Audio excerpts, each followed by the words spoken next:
วันนี้แม่พรไปมาห้องเพลงวันเด็กดีนะวันนี้นะ สวัสดีสวัสดีธรรมะคลายเครียดทุกท่านนะเจ้าวันนี้สวัสดีนะวันเด็กเนาะ ครับ ครับ สวัสดีวันเด็กกีฬาทุกคนทานกันเป็นเด็กมาทุกคนแล้วเนาะเจ้า ครับ เดี๋ยวก่อน เพลงเหรอ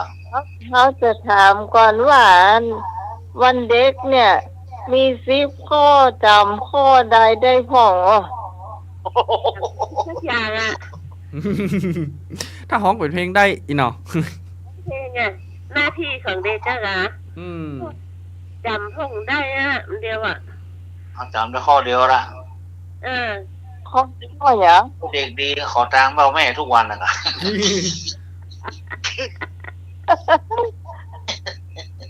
ทางพ่อแม่ทุกวันนี้ เนาะจ้า เด็กดีต้องมีหน้าที่ขอพ่อขอแม่ทุกวัน อันนั้นบัดใจละลุงหนุ่ยบัดใจละ อย่างละ ครับเนาะมากันดะมาคือกำลังใจกันมาโอ้มาตักกันเนอร์นะครับ ครับ น้องหมู ที่ไหน คะแนนที่ ที่ไหน เราจะ ไปบุญ อันพรจะรายงานเนอะคะแนนตั้งแต่ อ๋อ อ๋อ ข้าวมาเลย แชมป์พี่สารีนี่ได้214เนาะและน้องใหม่ก็ให้ไปเลย220คะแนน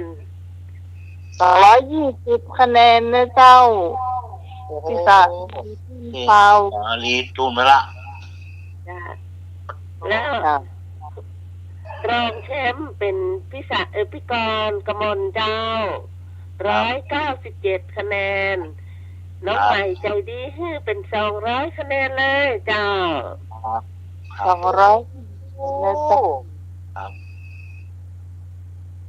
อันดับที่3แม่บุญเจ้าแม่บุญได้156คะแนน น้องใหม่บัวขึ้นไปเลย160คะแนนเจ้า 60เนอะแม่บุญเนอะ ครับ อันนี้เป็นตัวสตังค์หมดเลยนะเจ้า พี่พรได้124น้องใหม่ใจดีให้130ไปเลยเจ้า ครับ พี่ ต้น ตอง ต้น พี่ตองกระบอง100คะแนนท้วน เนาะ ที่สองวันสุดท้ายที่หมอมา100 5คะแนนพอ ฟัง ดีได้บะเพื่อวันนี้นะได้ กำแพงแต่วันสุดท้ายคน เจ้า เนาะ เอกได้60คะแนนเจ้า ครับ เอกเท่าใดก็ 60 60 60เจ้า ได้50 บาทน้องใหม่เพื่อเป็น60ประเจ้า อืม ครับ แม่เอกได้54เจ้า แม่สุพีรอแม่สุพีได้34 เจ้า น้องใหม่บัว เจ้า เลย40คะแนนนะเจ้า เจ้า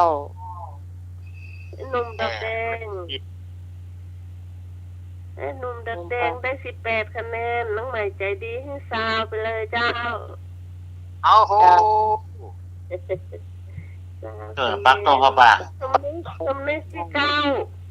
น้องใหม่บัวขึ้นไปแหมเป็น10คะแนนเจ้า ครับ เจ้าไอ้นึกก็ได้เนิ่น เรื่องนี้9มาได้ต้องเอา10 จ้ะเมฆได้เจ็ดยอดได้5คะแนนน้องใหม่ใจดีให้เป็น10คะแนนไปเลยเจ้า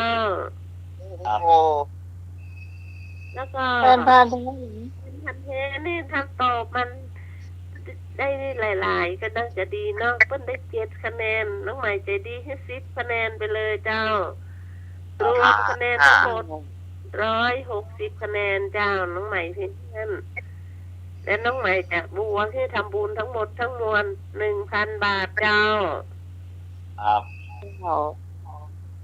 ต้นมะปรางหรอเครื่องกับปัก มาฝากเจ้า ต้อง ทั่วทิศเมืองไทย ทั่วทิศเมืองไทย จ้าแล้วเป็นรายการพระป่าทั้งหมดทั้งมวลเนาะน้องใหม่บัวต้องเป็น1,000เลย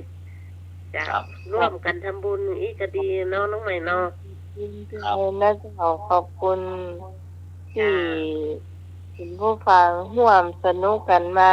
อันนี้ถือว่าคืนกำไรให้คุณผู้ฟังเนาะแล้วเราก็มีความสุขด้วยเนาะ ครับ โดยเฉพาะวันสุดท้ายนี่531เนี่ย มันห่างทิ้งกันขนาดเลยนะครับ ห้า สาม หนึ่ง อืม อย่างเพิ่งบอกหวยกะ เพื่ออะไรเพื่ออะไร ใช่วันนั้น วันติดสุดท้ายวันนั้น อืม คะแนนน่ะ ที่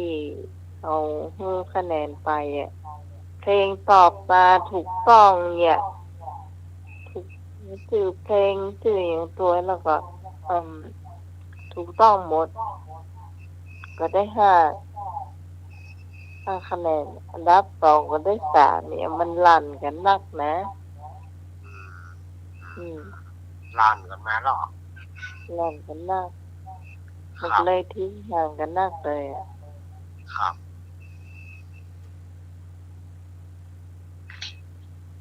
เจ้าร ถแรกแจกแถมคะแนน เจ้าแม่แจกมากกันแจกมาก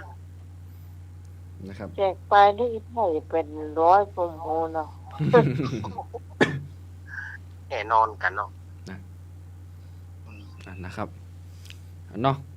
วันนี้ก็นับคะแนนกันละใครมาร่วมสนุกร่วมตักกระตายกันก็ได้คะแนนทำบุญนะครับร่วมพระป่านะครับ อันที่ตักกันนี่มันใจหายไปไหนนะร่วมพระป่านะครับ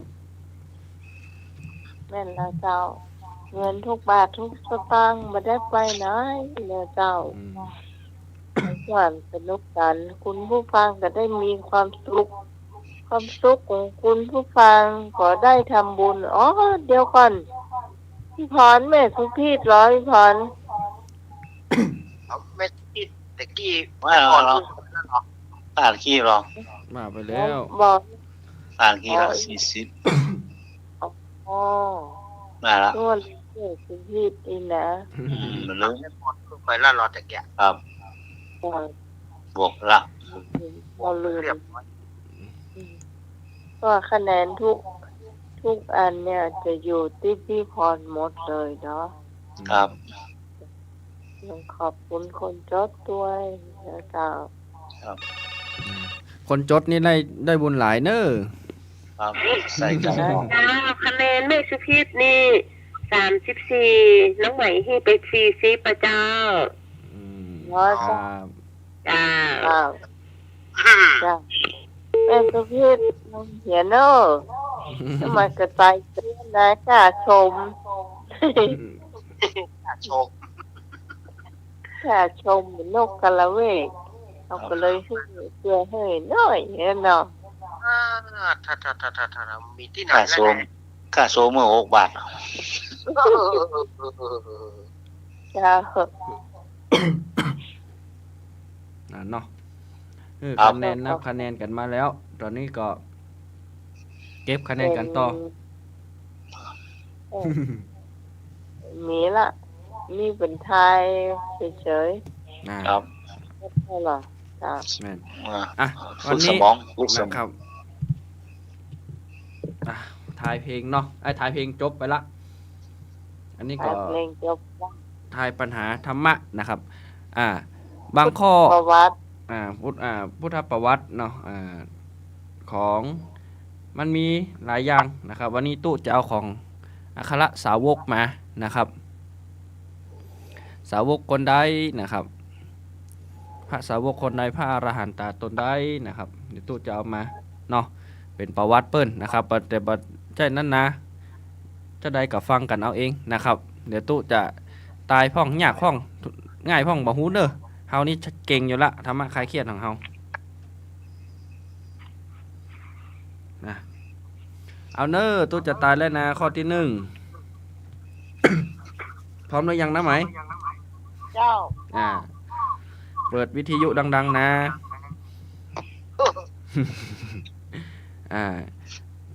อันนี้ของพุทธภาษาวกนะครับคำถามว่าพระสารีบุตรมีนามเดิมว่าอย่างไรนะครับ หมายมากไอ้เนี่ย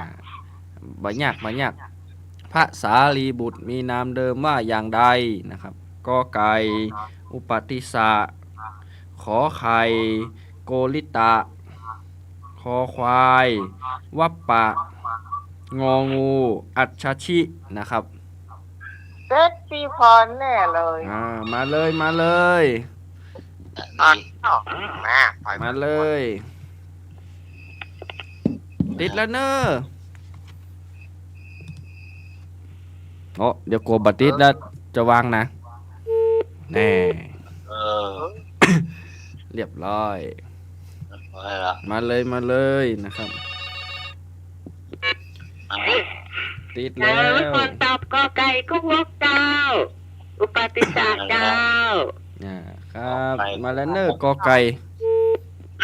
มาก่อนแล้วเลย มาก่อนละ ว่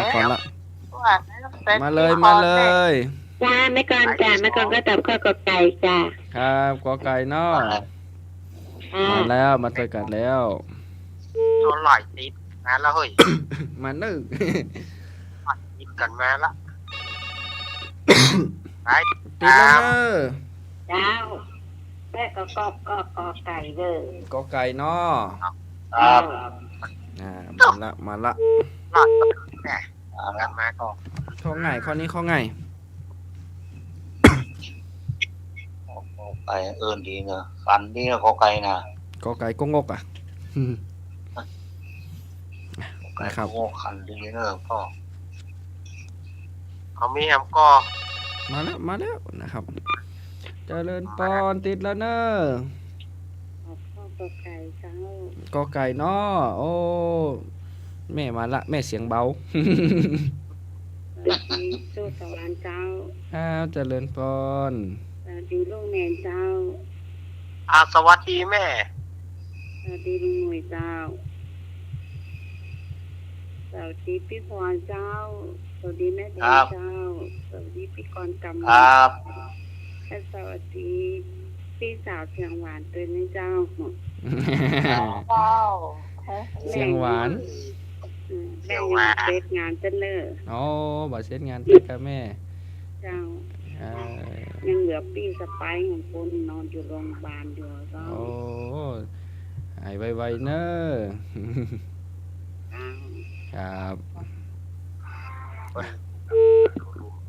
เปิ้นเสียทั้งให้เบาแล้วก็ปีสะพ้ายเปิ้นเสียพร้อมกันเนาะ เหลือพี่สะพ้ายอยู่โรงพยาบาลอยู่อีเนาะตอนนี้ เปิ้นเสียเลยเสียพร้อม เสียพร้อมกันเลยนะครับ จังหวะเนาะใครบ่อยู่กำฟ้านะครับ ขนาดพระเจ้ายังอยู่บ่ได้นะครับ นะ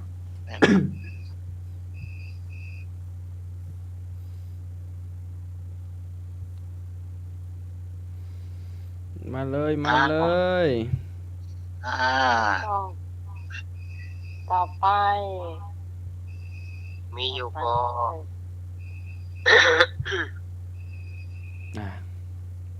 เอาแล้ว แม่ นะ อะไร มีอยู่ก็มีบ่มี มีจะไปแล้วเนอะ จะเฉลยแล้วเนอะ เฉลยแล้วนะ เนาะ ข้อนี้เป็นข้อที่ง่ายเจ้า โอ้ เนี่ยดีเพื่อนได้เข้าใจ ไอ้หนุ่ยตอบข้อไหน ก็ไก่ก็งก กอไก่ก็งกมาแล้ว ว่าคือว่า พระสิริบุตร ไม่ใช่ ชื่อเก่าเปิ้นชื่อว่าหยัง ก็ไก่น่ะลืมเวลาชื่อปุ่นนะ อุปติสะ อุปติสะ โอ้ อืม อืม ชื่อยากกว่านั้นแหละเนาะน้องยากกว่านั้นเนาะ อืมไอ้เจ้าน้องยังโดนใครก็พี่ดามเจ็ดสีว่าใหญ่ อันโอ้วัน อู้ในวิทยุอย่างก้าวเขาไปอยู่ในวิทยุอู้ตัวตาเออแล้วก็อู้แล้วก็ตัวอ่ะเอ้ยเอาทุกอย่างว่า อืม ถามให้หน่วยแต่หน่วยก็เปิดให้หน่วยฟังเนี่ย พระติสะเนาะ อืมอ่ะนะครับ นะเดี๋ยวก่อน คำถามที่ถามไปตะกี้นะครับ เฉลยแล้วนะนะครับ ข้อที่ถูกกอไก่อุปติสะนะครับ นามเดิมภาษาลีบุตรว่าอย่างไรนะครับ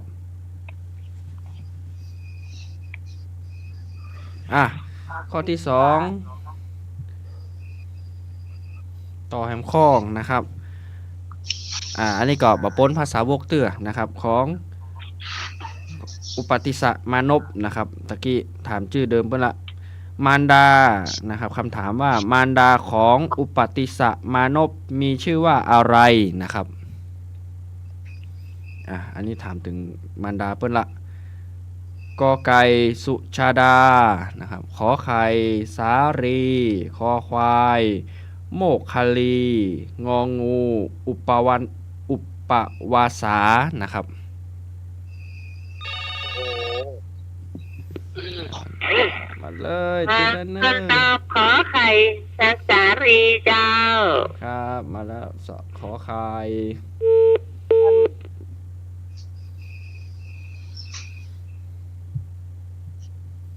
เอาละนะครับมารดาของอุปติสะมานพมีนามว่าอะไรนะครับกอไก่สุสาดาขอไข่สารีคอควายโมกคลีงองูอุปวาสานะครับ โหมาเลยเนอะมาแถว มา มา เล แถวย มาเลยติดแล้วเนอะ แม่ก่อนจ้าแม่ก่อนก็ตอบข้อขอไข่จ้ะ ครับข ข อ อง ไข่ ดี เนาะ จ้ะ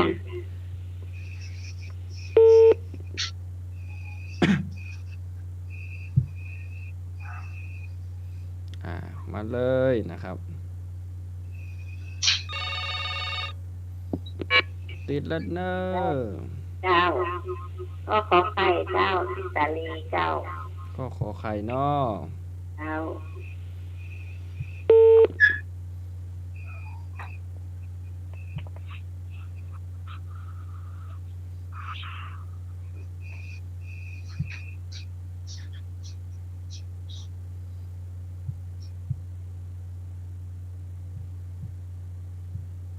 มีเทมก็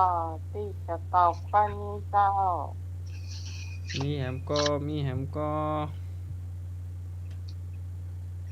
ตอบมาเลย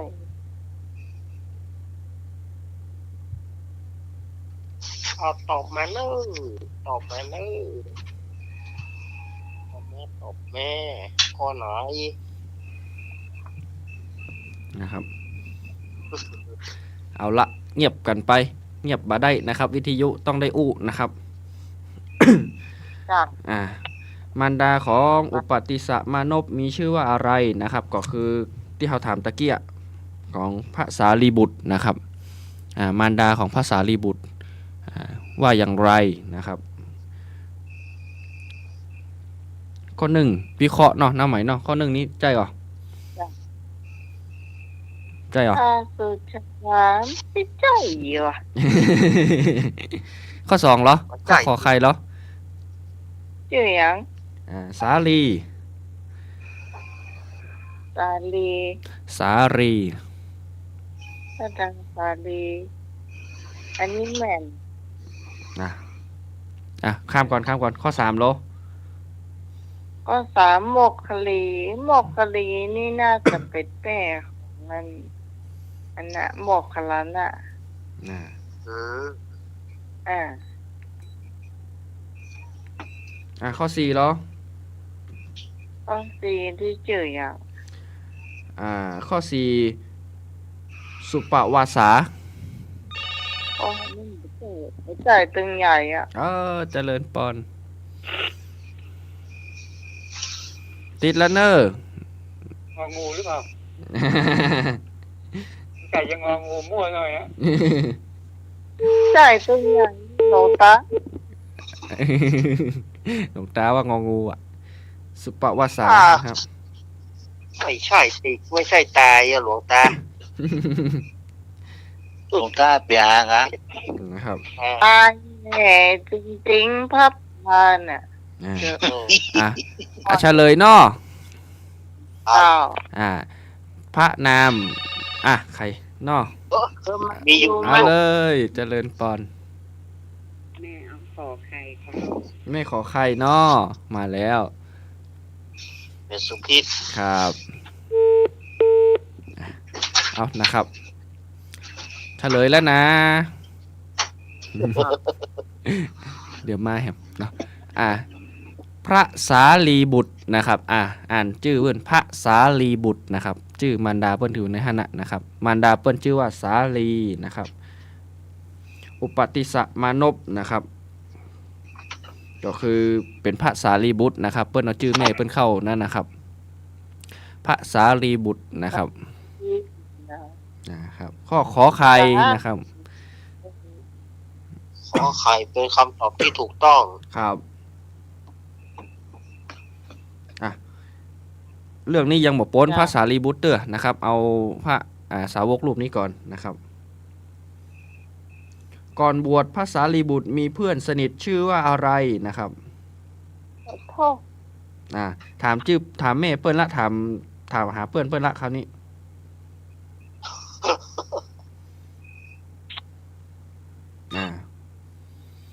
อันเดี๋ยวตู้ขยายหน่อยเนาะพระสารีบุตรนี่เป็นเลิศทางด้านใดพี่สามเณรหูก่อน เลิศทางปัญญาครับ ครับ รู้ราตรีนาน ครับ สามารถนับเม็ดฝนได้อะว่าฝนตกแห่หนึ่งเนี่ย คนที่ ปีที่เม็ดเนี่ยคนสามารถนับได้อะ โอ้ สุดยอดขนาดนั้นเนาะลุงหนุ่ยเนาะ ยังเขาอย่าไปได้ยังไงเขาอย่าไปหูอย่าฝนตก โอ้ นอกมันพอกแป๊กไม่ได้แก สุดย แต่ อด นอก เลย จาก เนาะ มันลงมาปังแล้วหมูแล้วนี่ เอาทรายเอาทรายมากับมือเดียวหูเลยว่าทรายมีเท่าไหร่ โอ้เดี๋ยวก่อนนี่เดียวนี่มาหมีแล้วกันเนาะยังรู้อยากดัก มีละ หมีเนาะ อย่าว่าป๊อกแป๊กเลยนะไหมไอ้เปิ้ลนี่ก็สุดยอดขนาดของเฮาก้าน้ำก้าแก้วน้อยๆเขาเนี่ยสาดปัดขึ้นฟ้าไปตกมากี่เม็ดเฮายังบ่ฮู้ เด้เนาะ นั่นแหละครับ จ้า แม่นได้เอาไข่หูเอา ดูก็มี แล้ว แม่นโอ้สายรุดไปนะครับเออ อ๋อคือว่าชื่อแม่เพิ่นก็ชื่อแม่เพิ่นเหรอชื่อสารีบุตรอ่ะ ครับชื่อแม่เปิ้นครับแต่เป็นชื่อพระเปิ้นนะครับ ตัวอ่านปัญหาปัญหาจบหรือยัง ยัง แม่ควรจะถามอย่างนี้ว่าจบหรือยัง อันปัญหาจบแล้วแม่แต่ว่าอันเฮายังอ่านข้อ1 2 3บ่อ่านเตื้อเนาะก็เลยถามก่อนว่าก่อนบวชพระสารีบุตรมีเพื่อนสนิทชื่อว่าอะไรนะครับกอไก่อุปติสะนะครับขอไข่โลลิโกลิตะนะครับคอควายวัปปะงองูมหานามะนะครับ มีข้อถูกอยู่ข้อเดียว ถูกอยู่ข้อ มาเลย มาเลย เข้าใจจ้าโกริตะจ้า ครับ มา ไอ้ แล้ว ยา เด้อ พร้อม โกลิตะขอไข่ โอนขอไข่แม่กร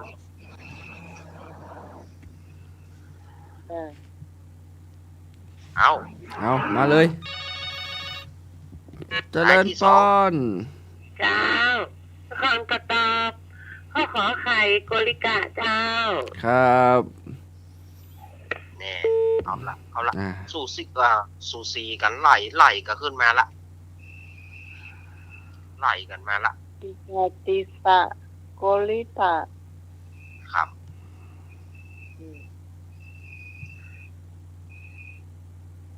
ชื่อเดิมหรอสีเปื่อนสีปึก สียำปึก ก็เป็นอันเก่งจังกู้เลยสาวกซ้ายขวาต่างหาก อื ครับ ม ระบบซ้ายขวา เก่งจังกู้อ่ะโอ้เรียนพุทธประวัติถ้าไปเข้าใจนะไม่ยากเลย ครับ อันไอ้นี่ตะกี้อ่านพอแล้วก็ที่เฮาเคยตายกันนี่ออกนักทำโทของปีนี้ตัวนะครับ ที่เฮาตายกันนี่นะ ครับ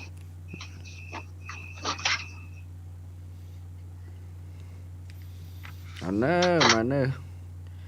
ก่อนบวชพระสารีบุตรมีเพื่อนสนิทชื่อว่าอะไรนะครับกอไก่อุปติสะขอไข่โกริตะคอควายวัปปะงองูมหานามะนะครับเห็นนาทีเดียวเฉลยแล้วเนอ ตอนนี้1 2 3 4 5 6 7 8 9 10มีอยู่ เจริญปอนติดแล้วนะ เห็นได้ยัง ครับ ก็ต้องเป็นคอกิจแหละ จะเป็นตัวอื่นไปไม่ได้แหละ อุปติสสะเนี่ย ก่อนบวชของพระสารีบุตรมีเพื่อนสนิทชื่อว่าอะไรนะครับ อุปติสสะไม่ใช่เหรอ อุปติสสะเป็นพระนามเดิมเปิ้นครับหลวงตาเป็น มันเริ่มนั่นเนี่ย เป็นชื่อเก่าเปิ้นครับ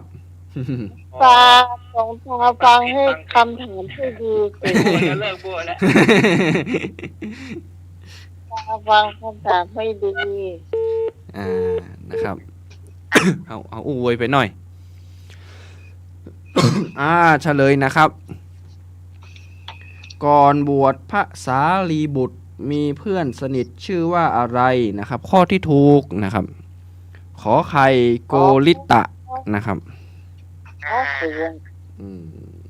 ออกวดใส่ อืม ขอขวดใส่ไข่ โอ้อันของเฮานี่ก็เก่งขนาดนั้นคนถามบอกฮู้จะถามจะได้นะเนี่ยตอนเนี้ยอันไหนก็ จิ๊กถูกหมดนะเนี่ยโอ้สุดยอด กินแท้ อืม ๆ อาจารย์สมัครเคยอาจารย์สมัครเคยถามแล้วเนาะติ๊กถูก เนี่ย เนี่ย ดีครับเนี่ยดี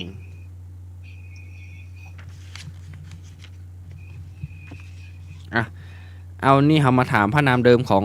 พระสาวกแห่งตนหนึ่งนะครับโกริตะนะเป็นชื่อเดิมของพระสาวกองค์ใดนะครับตะกี้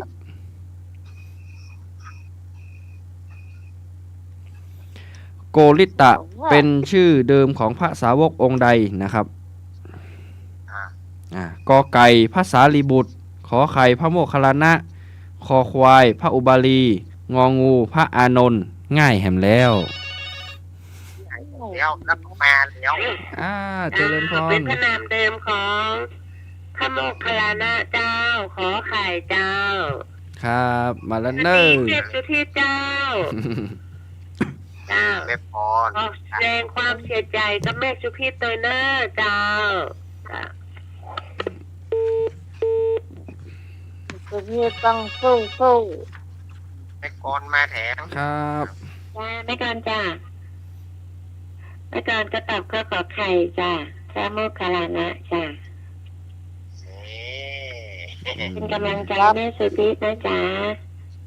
สุเทพนี่ท้อได้จะถอยบ่ได้เจ้า ถอยอย่าถอยถอยได้ คนเราต้องมีรับ ครับติดแล้วเนอ เจ้าก็ขอไข่เหมือนกันเด้อ ครับ แม่บุญ สุพิษสู้ๆนะเจ้าแม่สุพิษเจ้า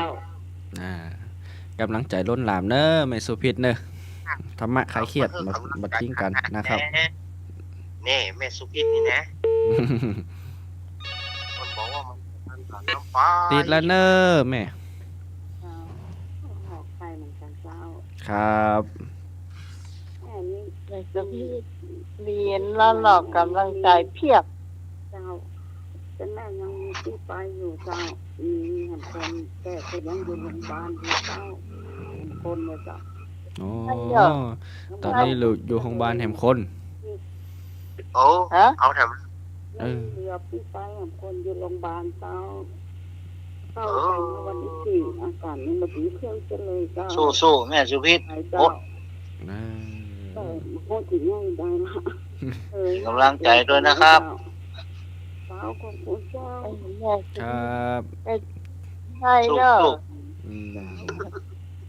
ต้องยิ้มไว้ก่อนเจ้า ยิ้มสู้เนาะแม่เนาะ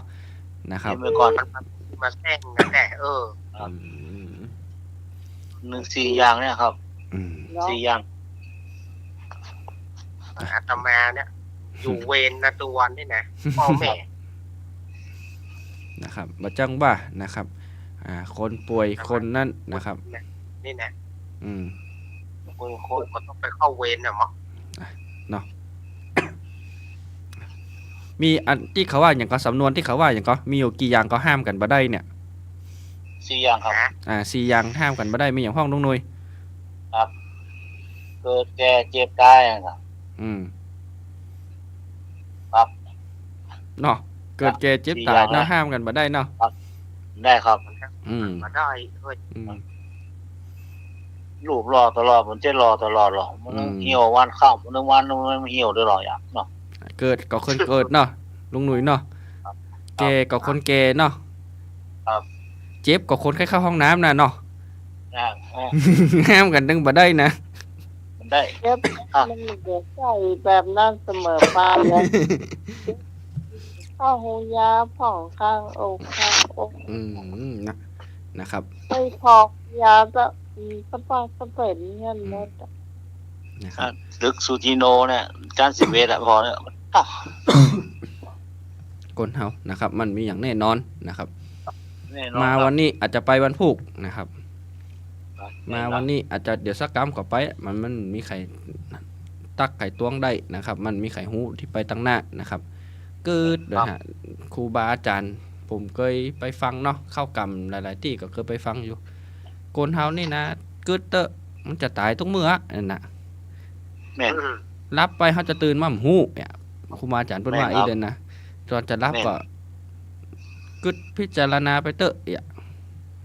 แม่นครับ ไอ้เฮา แม่ เมื่อน ก่อนเฮายังบ่เข้าใจเตอะตอนนี้ก็ ที่เขายังมีชีวิตอยู่เขาก็ทำบุญไว้นัก ครับ ๆถวายไว้ ทำดี ลาบไว้เนาะ ครับ เพื่อว่า ทำดีนะ อย่างไปเนี่ยเขาก็จะได้มีอยู่มีกิน อาหารการกินเขามีอยู่แล้วนะเจ้า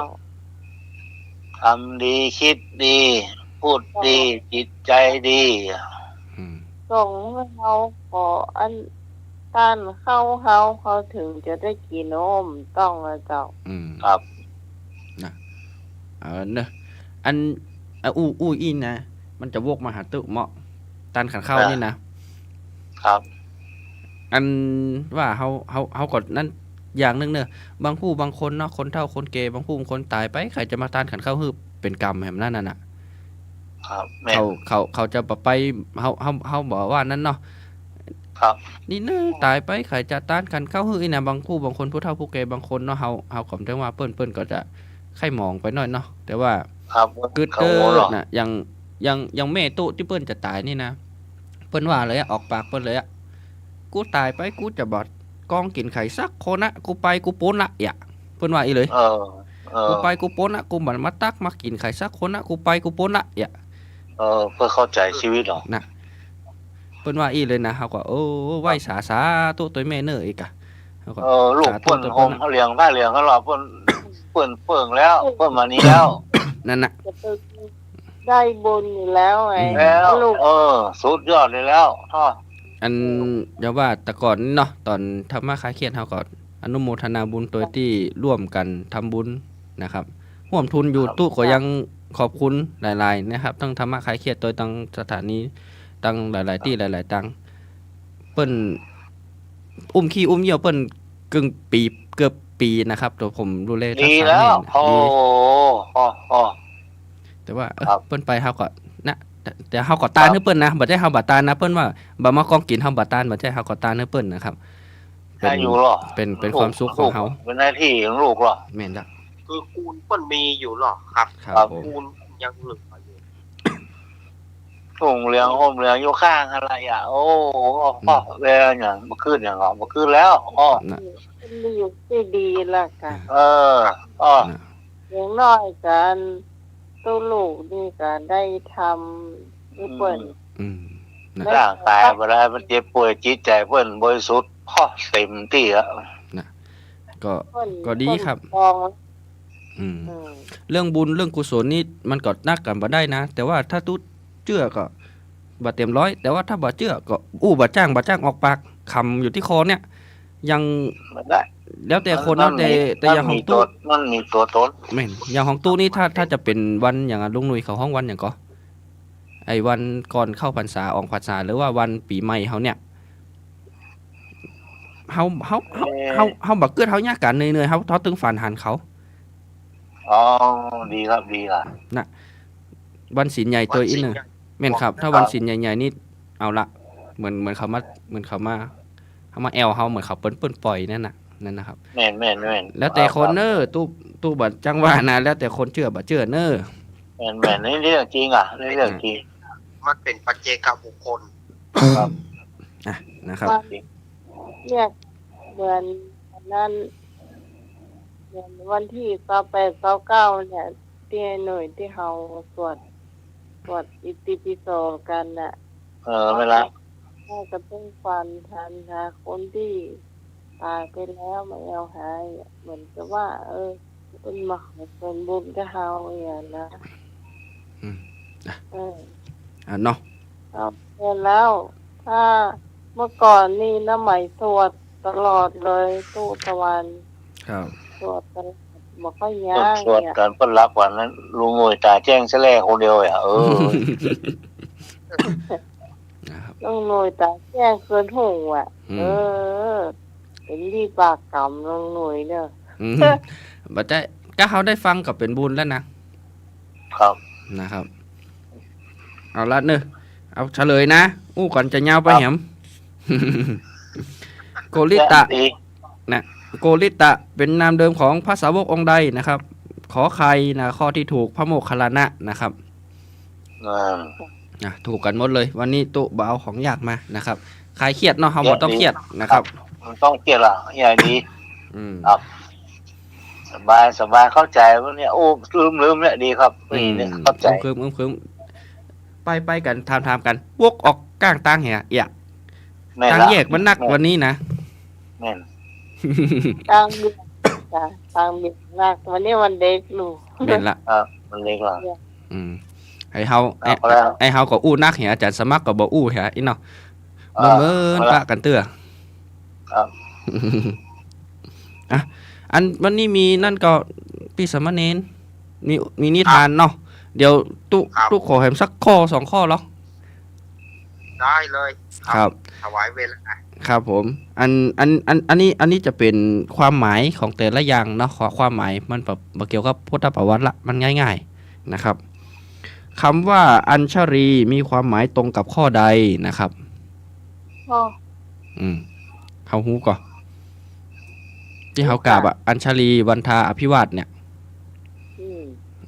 ถ้าเปิ้นว่ากราบแบบจางคะประดิษฐ์นะครับ ถ้าเขาเคยเห็นมันจะฮู้นะครับกอไก่ จัง นะครับจางคะประดิษฐ์กอไก่นะครับคำว่าอัญชลีกอไก่การประนมมือนะครับขอไข่การไหว้นะครับคอควายการกราบนะครับงองูการนั่งกระโยงนะครับนั่งกระโยงนั่งจะได้ลุงนุ้ย นั่งกระโยงนั่งแบบเอา นี่ยังเคาะหน่อย เจริญพร แล้วมันตามกอไก่ก็งบพนมมือเจ้า ครับ อัญชลีเจ้า แม่ก่อนวางไปละเขาจะถามว่านั่งกระโยงนั่งจะได้นั่งยองๆให้กะ นั่งเอา ยองเนาะ ตั้ง คุกเข่า เอานั้นเราปาตีนตั้งไว้อ่ะ อ๋อนั่งส้นบนห้องนั่งส้น ครับ อ่า ทำตัวตะวันน่ะแล้วก่อนก็ตอบก็กอไก่จ้าพนมมือ เนาะ ตะวันจำผิดจำถูกตะกี้แม่พร อันนี้แม่กรเจ้า นะเสียงมันเหมือนกันนะ เสียงมันค่อยเหมือนกันนะ เราเหมือ แล้ว น ฝากบอกแม่สุพิษแม่สุพิษดูแลคนป่วย แม่สุพิษก็ต้องดูแลสุขภาพตัวเองด้วยนะจ๊ะ ครับแน่นอนเนาะ นะครับอ่ะมาเลยนะครับ อ่า ก็ไก่เด้อพนมมือนะเจ้า ครับ แม่งบุญ อ้าว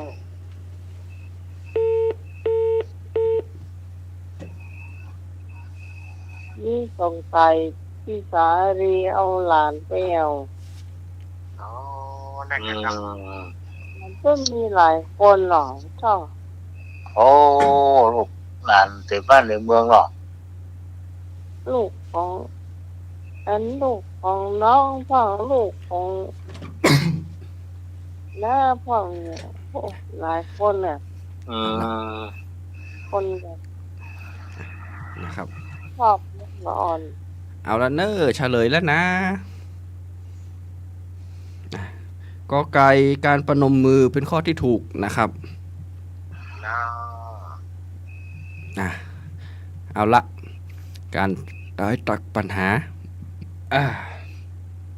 ใครอักแต่ตอนเขาเข้ามามันเย็นเนาะ มันเย็นมา เอาเนอะเขา โยนพูดนี่ก่อนเลือกหมวกไม่เนอะหมวกไปตา ได้เลยได้เลย อุ่นๆ ตอนน้อยจะเอาไปก่อนนะ ครับ เออ ถึงเอาไว้ทุกปีอะหมวกหน้าไหมนี่นะ เออ ปีแล้วได้สีส้มเนอะ อย่างอะตั้งหลวมเอาไว้น่ะ แม่นะเอาอันรวมๆนั่นนะอันรวมๆไม่ใส่นอนนี่เหมาะ เออก็น่ากะ นะครับ เวลา เอาไปตัวเองจะไปออกกล้องออกเดินสู่เดินสาย ครับ ตอนเขาจะเข้าห้องมาห้องสถานีห้องทรงเนาะมันเป็นห้องปิดเนาะเขา ครับ นุ่งเสื้อกันหนาวเข้ามาห่มพัดรวบเข้ามานั่งในนี้สกรรมฮ้อนวะ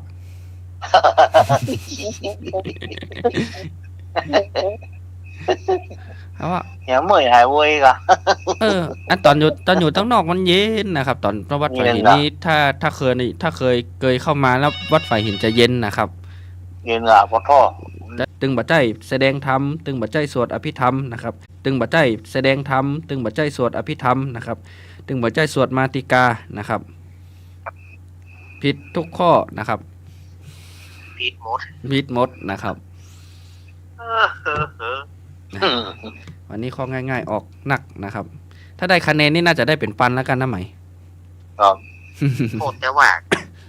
ว่าก็วิดีโอนี่กับปันนั่นน่ะ กะรวมๆกันหมดกะ 1,000แล้วนะ อืม ท่วนๆนะเออไม่ขาดไม่เกินอ่ะ อืม กันเนาะ ครับ มาเสื่อมเมื่อเรื่องนี้ เติม ได้ ให้ เลย ติ๊ก เนาะ ครับ มาเสื่อมเมื่อติดตีหันทราบเท่ากับบ่พอ พอกะพอ ๆคูณสองบอกนะไหม เงินไหลกอง คูณสองบ่ พอเดี๋ยวว่ากับพอกะมีถึงมี เงินไหลกองทองไหลแม่ ครับ กับนี้แต่หาวันนี้กะมามีอ่ะเออ มีกะหรือว่าบ่มี มันมานัก ครับมี มีเหลือนี่อยู่อ่ะ มีอยู่ มันเราเคยมีสตังค์หนักแล้วเรามีสตังค์น้อยอ่ะโอ้เหมือนนะ ใช่หรอกใช้งานไปหรอกใช้งานไปแล้วเนี่ย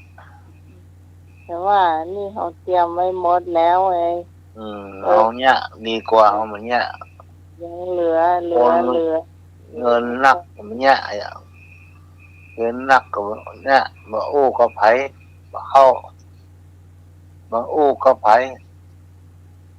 ตักไผหรือว่ามีเงิน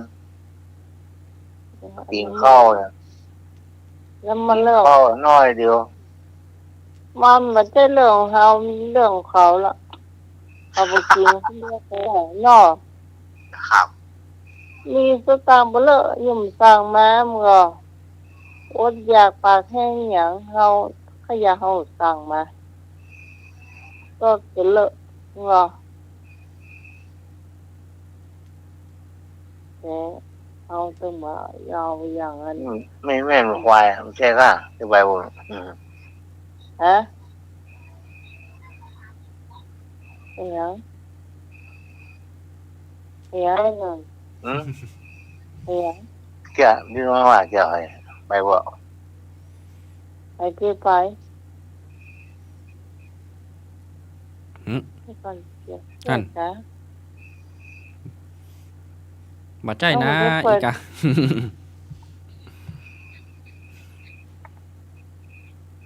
เดี๋ยว อ่ะ พอได้ อันเนาะ อ่ะไปต่อไปเป็นนั่นอันอาจารย์เราลักเนาะเรามีทานเนาะ ครับ เฮ้ยเฉลยหรือยังเฉลยเนาะ จะเลยแล้วตะกี้ เฉลยแล้วเฉลยแล้ว เฉลยแล้ว ครับ อืม ครับ มาถึงช่วงของเล่านิทานเนอะสถาญาติโยม ช่วงของเล่านิทานนี่ก็วันนี้ก็มาป่วยหน่อย ว่าเป็นหยังถวายเวลาทุกปีตะวันเต็มที่ วันนี้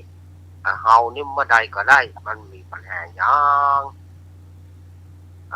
สถาญาติโยมเนอะนี่เปิ่นฝากงานมาวัดหนองผาขาวตำบลน้ำดิบอำเภอป่าซางจังหวัดลำพูนเปิ้นจะมีการตั้งธรรมหลวง ในระหว่างวันที่17กับ18มกราคม ก็คือวันพุธแน่วันพฤหัสแน่เนาะเปิ้นจะมีการตั้งธรรมหลวง โดยวันที่17นี่เปิ้นก็จะตั้งจะเทศทำมาลัยต้นมาลัยปลาย อันนี้สงส์เวสสันดรเพิ่นอาจจะบางที่เพิ่นอาจจะมีคาถาปอนปฐมสมโพธินี่แล้วเพิ่นก็เป็นบริวารแล้วก็ในวันพัดที่18นั้นเพิ่นก็จะเริ่มแต่เจ้าตัสปอนกันเก้ามีคาถา19คาถาอันนี้สำหรับผู้ที่เกิดปีหนู ผู้ที่เกิดปีหนูแล้วก็19คาถาเนอะแล้วก็ทำหิมพานต์สำหรับผู้ที่เกิดปีฉลูหรือว่าเกิดปีงัวมี134คาถาตานาขันธ์สำหรับผู้ที่เกิดปีเสือมี209คาถาวันนประเวทสำหรับผู้ที่เกิดปีกระต่ายมี57คาถาชูโชคสำหรับผู้ที่เกิดปีมะโรงปีงูใหญ่มี79คาถาอันนี้ตัดพร้อมอาตมาจะได้ไปเทศน์ในวันนั้นเหมือนกันวันที่18เนาะแล้วก็จุลพลนี่สำหรับผู้ที่เกิดปีมะเสงปีงูน้อยมี35คาถามหาพลสำหรับผู้ที่เกิดปีมะเมียปีม้าอันนี้ก็มี80คาถากุมารหรือว่ากุมารบันสำหรับผู้ที่เกิดปีมะแม่เปิ่งแปะอันนี้มี101คาถามัตสีหรือว่ามัททีสำหรับชะตาของผู้ที่เกิดปีวอกปีลิงมี90คาถาตักกบันสำหรับผู้ที่เกิดปีละกาปีก้อยอันนี้มี43คาถามหาราชสำหรับผู้ที่เกิดปีจอเปิ่งหมาเนาะ ต้นเงิน ปีจอเปิ่งหมาอันนี้จะเป็นมีคาถา69คาถาติดไม้หาน้องใหม่นะ แล้วก็ชักกษัตริย์ชักกษัตริย์นี่จะเป็นชะตาของผู้ที่เกิดอุ่นปีหมูเปิ่งช้างแล้วก็รวบยอด มดถึงหมดมาอยู่ในทำกันนะคน48คาถาสถานยันจุอันนี้ก่อนในงานต่างๆงานเปิ้นตั้งทำเนาะที่จะถึงนี้มาละสถาญาติโยมจำวันนี้จะมาเล่านิทานให้สถาญาติโยมวันนี้จะเอาตำราเพราะประเดี๋ยวนี้ได้ยินเสียงนกป่อเฮยหรือว่านกกระเหว่ามันฮ้องมาละจะได้เอาเรื่องนกป่อเฮยหรือว่านกกระเหว่าเนี่ยมาเล่าให้สถาญาติโยมได้ฟังทีมันมีอย่างอีกมีสองตายายสองตายายนี่ก็พอมีลูกอยู่กับกันตั้งแต่หนุ่มจนถึงเฒ่าพอมีลูกกำก็ค่าได้ลูกสองกำก็ค่าได้ลูกขอลูกเอาเข้าก็ลูกจะเป็นอย่าได้กระจ้างเตอะบดีอย่าได้กระจ้างเตอะในที่สุดก็ไปมีผีเร่ร่อนเนาะผีเร่ร่อนตัวหนึ่งก็ไปเกิดกับสองผัวเมียสองผัวเมียนี่กับใหม่ๆก็ฮักแหละเอาเขาได้ลูกมาเป็นคนดื้อคนลึงพ่อแม่ว่าอย่างก็บอกฟังเป็นคนดื้อคนลึงให้ซนในที่สุดนั้นน่ะพ่อแม่ก็เลยว่าจะได้ลูกสูมันอย่างบดีอันลำเหลือไปลูกสูลูกข้าจะได้ก็สูเพื่อกำเนิดมันสูเพื่อกำเนิดมันสูเป็นผู้ก่อสร้างตัวมันมาก็แมนรู้แน่สูแมนมันมาลูกก็สูเพื่อกำเนิดมันมาลูกการเกี่ยงกันในที่สุดก็เบาละลูกบดีมันไม่ใช่ลูกคนละมันเป็นลูกผีเอาไปปล่อยเหี้ยเนี่ยก็เลยขอเอาลูกไปปล่อยแม่มันก็บ่ให้แต่ว่าป่อมันก็อันก็สูเลี้ยงคนเดียวเนอะแม่มันก็เลี้ยงบ่ไหวเพราะว่าเป็นคนหัวดื้อหัวรั้นก็เลยจวนกันเอาไปปล่อยป่านะเอาไปปล่อยในแพะในป่าปุ้นเมื่อเอาไปปล่อยจุต้องหาผลไม้หลากไม้มาบอกว่ากำลังกันป่อจะไปหาผลไม้หลากไม้เต้าปุ้นแถมอีกปลาลูกไปเมื่อปลาลูกไปแล้วเนี่ยจะได้ปีกเข้าบ้านมาเมินเข้าละอ่อนคนนี้ก็ให้ห้องหาป่อเฮ้ย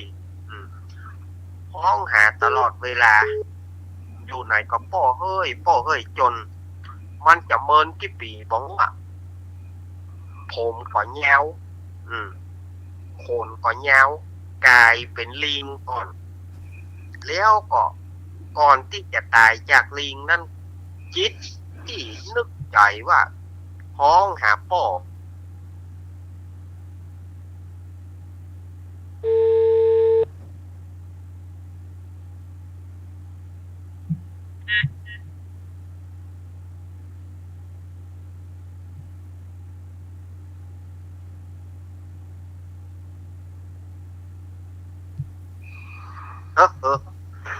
ลุงหนุ่ยรับ สายรุดไปกำนะครับตะกี้นิทานเขาก่อนรับเอาลุงหน่อยออกก่อนเอาลุงหนุ่ยออกก่อนเนาะตำนานนกป่อเฮยต่างอันเปิดกับห้องนกป่อเฮยหรือว่านกกระเหว่าอันนี้แถมตำราหนึ่งนะแล้วก็มีแถมตำราหนึ่งเนี่ยเป็นเรื่องของปู่เศรษฐีคนนี้มีเงินมีทองแต่บ่ชอบไปวัดไปวาแต่ว่ามีคนใจนะมีคนใจชื่อว่าคำป้อปู่เศรษฐีนี่นะมีคนใจคนหนึ่งชื่อคำป้อเวลาว่าจะไปวัดพี่ป้อไปเวลาเปิดมากุมเข้าบาท ตุเจ้าผ้านายมากุมเข้าบาทไปอีป้อใส่บาทแล้วปรากฏว่าคำป้อนี่บัดได้แบ่งบุญทุกเปิดคำป้อนี่บัดได้แบ่งบุญว่าเข้าของป้อเศรษฐีอย่างของป้อเศรษฐีข้าก็ขอให้บุญนี่ไปให้เปิ้นได้บุญเนอะอย่าคำป้อนี่มันได้ปานบุญเถอะกันถึงเวลาวันพระวันศีลก็ไปอีป้อไปเปิ้นมากุมบาทก็อีป้อใส่บาทจนถึงเศรษฐีตายเมื่อเศรษฐีนั่นตายไปแล้วยมบาลเอาหนังสือนะเอาปั๊บมาอ่านพอก็ว่าปู่เศรษฐีมาได้ทำบุญก็เลยจะเอาเศรษฐีเนี่ยไปลงมอนาโฮกเหียฐานที่ว่าเกิดมาบ่ได้ทำบุญปู่เศรษฐีก็เถียงคอเป็นเอ็นนะเถียงยมบาลเนี่ยอย่างข้าจะบ่ได้ทำบุญข้าทำบุญเป็นประจำข้าใส่บาตรข้าไปวัดเป็นประจำก็ในหนังสือเนี่ยมันบ่มีในหนังสือเนี่ยมันบ่มีชื่อสู่ลูกก็ฆ่าลูกเข้าฆ่าลูกขนมฆ่าลูกเข้าฆ่าขนมฆ่าของกินฆ่าใส่บาตรประจำก็แล้วเหตุไหนว่ามันบ่มีชื่อของสูงยังบ่มีในปั๊บนี้เอาไปว่าสูงขึ้นไปใส่บาตรคืออีป้อไปใส่บาตรก็คืออีป้อไปวัดก็คืออีป้อไปแสดงว่ามันบ่แบ่งบุญคือสูงไปซ้อหาอีป้อคือปะเนอะไปซ้อหาอีป้อคือปะแล้วเอาอีป้อเนี่ยมายืนยันว่าได้ทำบุญแต่โดยเสกยมบาลเสกคือมันเป็นนก ยมบาลเสกคือมันเป็นนก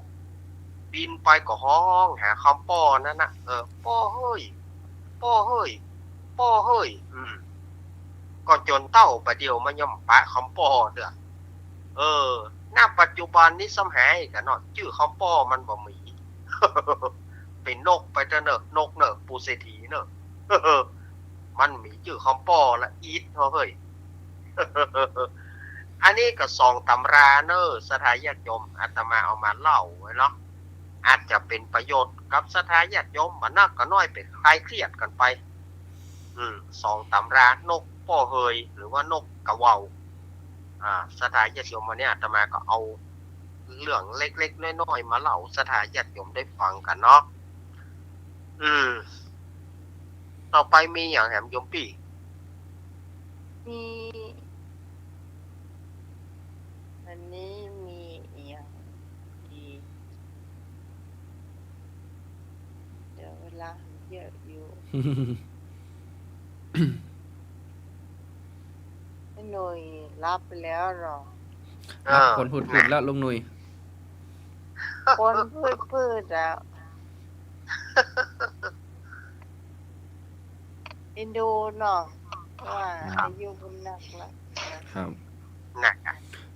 รายการเฮาลึกตัวละ5 ทุ่มไปละตอนนี้นะ หนัก เมื่อก่อน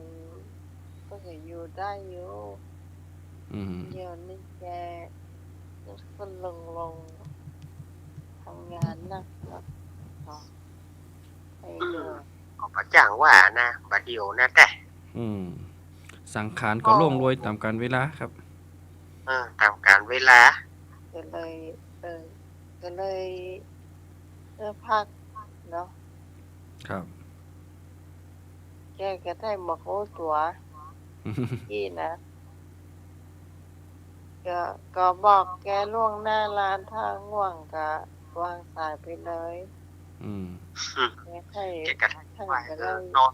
กำเดียวเองผมว่านิทานพี่สามเณรเอารักนิดม่วนขนาดลงหนุยรับคาสายเนี่ย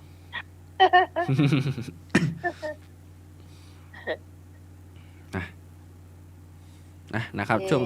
นี้มีอย่างดีกับข้าวแม่บุญพี่พรมีอยู่ก่อนนี่ทนายว่ามันได้เข้ามาแล้วก็ ไอ้บ่าวใช้ประกันจะมาฝากข่าวหัวมาเนอะมาเกาะน้องใหม่ได้นะเจ้า062 279 3956เจ้า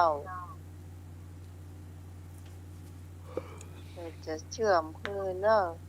ครับ 062 279 3956โทร เอา ไป เพิ่นจะ เจ้า เพิ่นจะฝากข่าวประชาสัมพันธ์นี่เนาะ วันนั้นก็นั่นละกรรมละอูละกรรมละจะเฮาไปจะไปจำได้ วัดบ้านเปิ่นตึงเจ้ามรณภาพฉายาเพิ่นชื่อไอ้หยังนี่เนาะวัดไอ้หยังเนี่ยพรรษาต้นใดเนี่ยเขาจะไปจำอย่างไรแล้วก็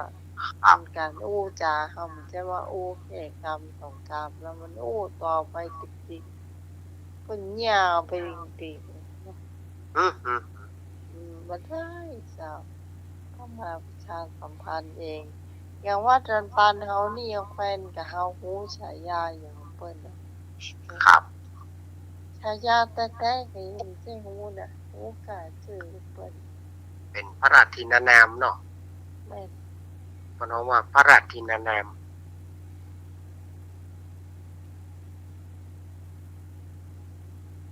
นิพรมาก่อทำกับข้าวอ๋อเดี๋ยวลืมบอกเบอร์พี่พรแม่ทีละคนก็ได้เนาะไม่บุญก่อนเนาะ ครับ เนาะ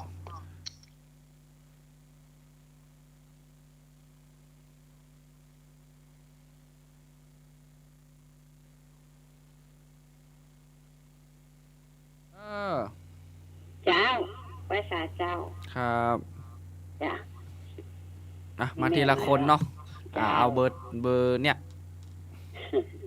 ได้อยู่เจ้า วันนี้มีอย่างเนี้ยพ่อง วันนี้แม่ว่าจะยำมะลิดไม้ อืม ท่านเคยฉันก็ โอ้ลำ เนาะ ของโคม ลำดี ของคม เนอปิดวิทยุก่อน ปิดกันเลย เจ้าปิดละจ้ะยำมะลิดไม้มันนิดหน้านี่มันมีแล้วเนาะเปิดขายกันละเจ้า10 ลิตรไม้มาสักฝักใหญ่ๆเนาะหมกฝ่ามือนี่แต่เพื่อมันแก่นะเอามันนุ่มอยู่จะยิกคอยมันเศร้ายิกเข้าระบอเอาอันน่ะเจ้าต้องเอาเขียวดำๆนะเอาเขียวที่มันเขียวอ่อนน่ะไอ้เขียวดำแล้วมันจะขมเจ้าเขียวอ่อนมาฟักนึงเนาะแล้วก็เอามาซอยดิบๆเนี่ยนะซอยอ่อนๆซอยใส่เอาอันกระมังน้อยมาเอาเกลือใส่หน่อยเจ้าก็ซอยใส่ในน้ำมันน่ะซอยเรียบร้อยแล้วก็แช่น้ำเกลือไว้สักกำเจ้าแช่น้ำเกลือไว้สักกำก็ไปกันมันก็จะอ่อนเนาะกันแล้วก็ไปล้างเอาน้ำออกเจ้าน้ำออกเสร็จแล้วก็ตั้งหม้อมันเดือดแล้วก็ต้มพอบอกมันเปื่อยละบอเอาไปยิกไว้เข้าละบอแล้วก็พอละเอาออกมาใส่น้ำไว้เจ้าใส่น้ำไว้แล้วก็เย็นลงก็ล้างบีบน้ำออกเอาใส่กระมังไว้ฮะน่ะเจ้าอันนี้ก็มาปรุงเครื่องมันเนาะเครื่องมันอะไรอย่างก็มีทอดหมดแล้วทอดทุกอย่างเครื่องมันก็มีจะไข่เนาะจะไข่สัก2 หัวก็ได้เอามาซอยนี่นะเจ้าซอยแล้วก็เอาไว้ก่อนใส่ถ้วยใส่ถาดแล้วก็ได้เป็นอย่างจะไข่แล้วก็หอมแดงเนาะหอมแดงแล้วก็ใบมะกรูดก็ซอยฝอยๆนะเอามาซ้อนกันไปล้างก่อนเนอะล้างก็มาซ้อนกันเอาจะไข่ใบมะกรูดเอามาวางไว้ด้วยกันเป็นอย่างหอมแดงตัวเจ้าแล้วก็ บางขูดนี่ซอยนักให้หน่อยเพราะว่าจะเอาทอดตัวใส่ดิบตัวเจ้า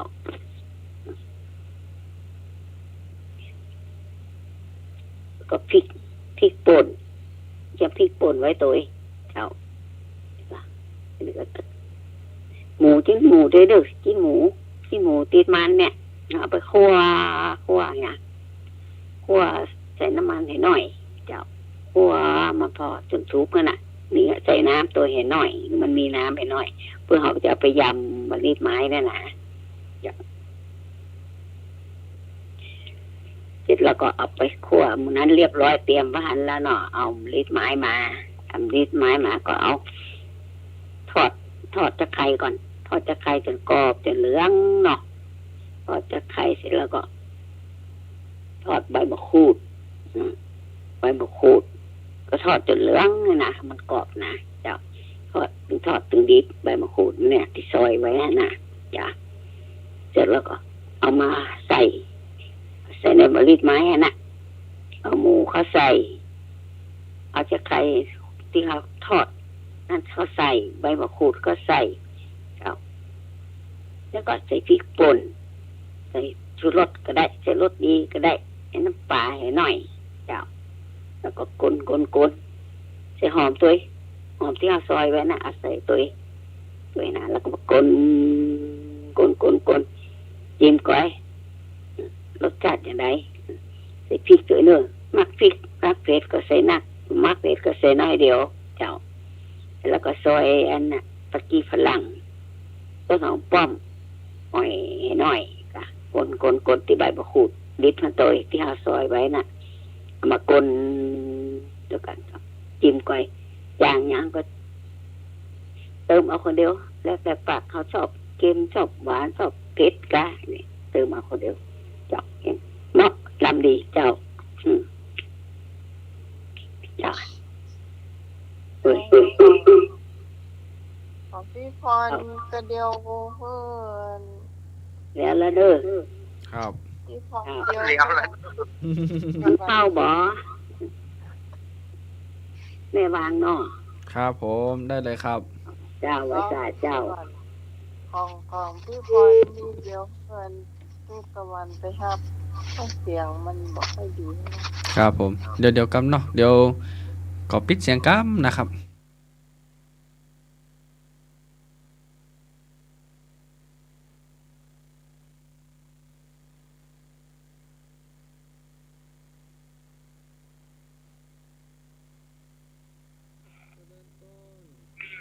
เจ้าว างก่อนเนาะแม่เนาะเดี๋ยวตู้โทรไปหานะ เจ้า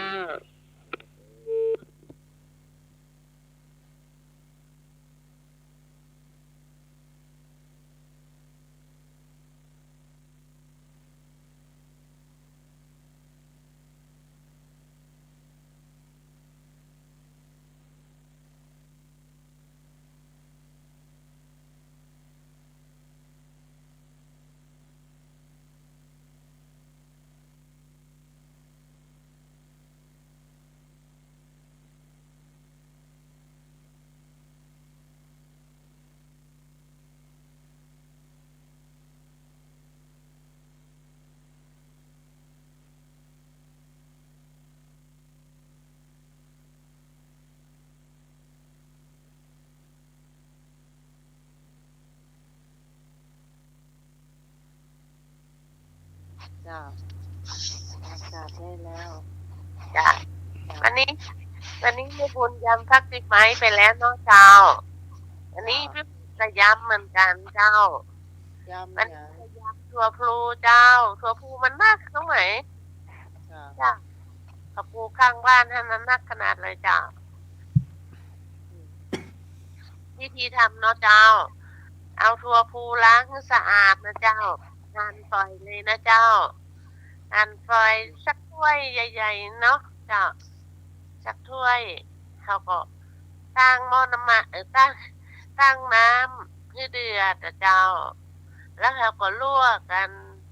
ถั่วพลูเนาะลวกพอน้ำมันเดือดถ้าก็เอาลงเลยเจ้า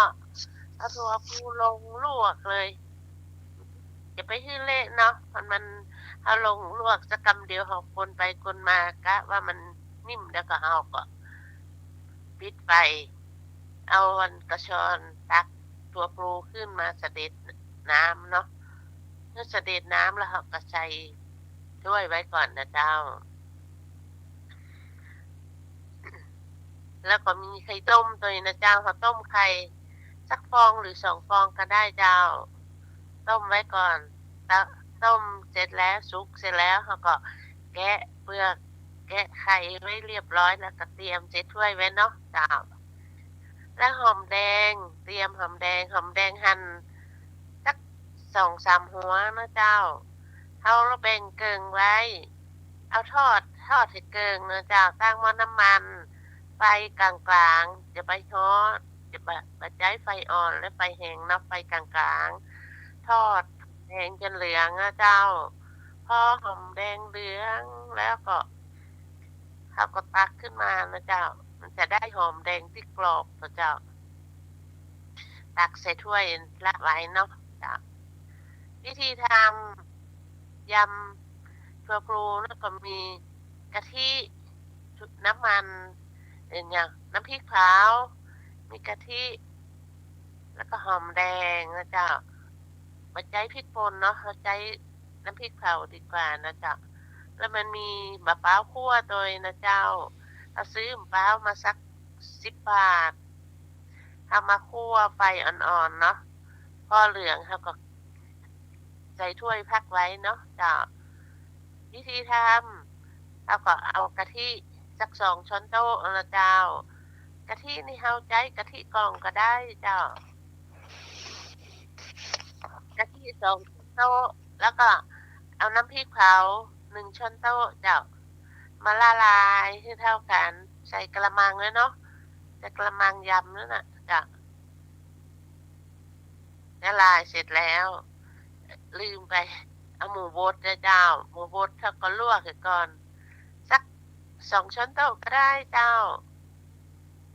หมูบดลวกพอมันเดือดพอกะว่ามันสุกแล้วเขาก็เอากระชอนตักขึ้นมาให้มันเสด็จน้ำแล้วค่ะเอาก็ลงไปเลยลงในกระมังที่เราละลายน้ำพริกเผากับกะทิเนาะจะใส่ลงไปเนาะ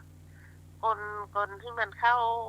กันใส่ชูรสนิดหน่อยเจ้าแล้วก็ใส่หอมแดงลงไปเนาะใส่หอมแดงไปแล้วก็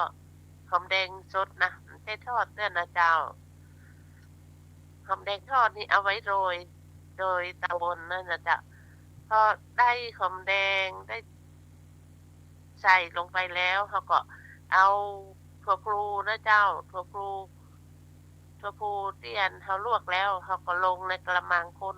นให้เข้ากันนะเจ้า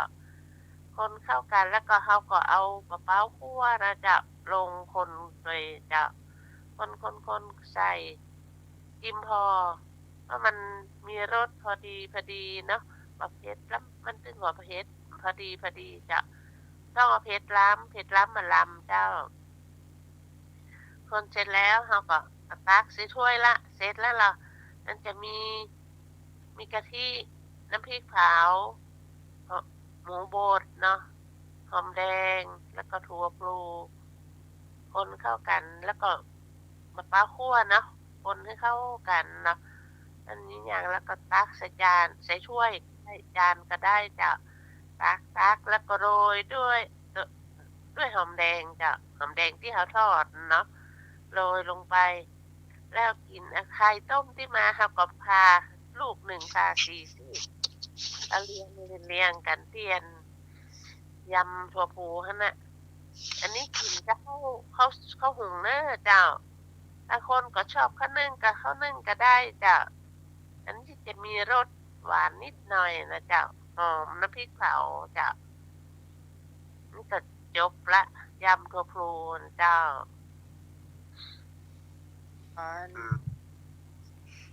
พรมีเจียก็เชี่ยเนนไปไหนล่ะเนนล่ะค่ะอยู่จักปิ้งยินวันนะวันรับตัวไอ้หนุ่ยเห็นละ ถ้าจะรับตึงจะบอก ได้นะ บ่ได้นะว่ะ อืม คาดการณ์โอ้นี่รับนะ มันมัน เกี่ยว ดี กับ นะเนาะ สองเสียละเรียบเลยได้ยินเลยตะกี้อ่ะ ได้ยิน ให้มีคนพ่อสู้พ่อ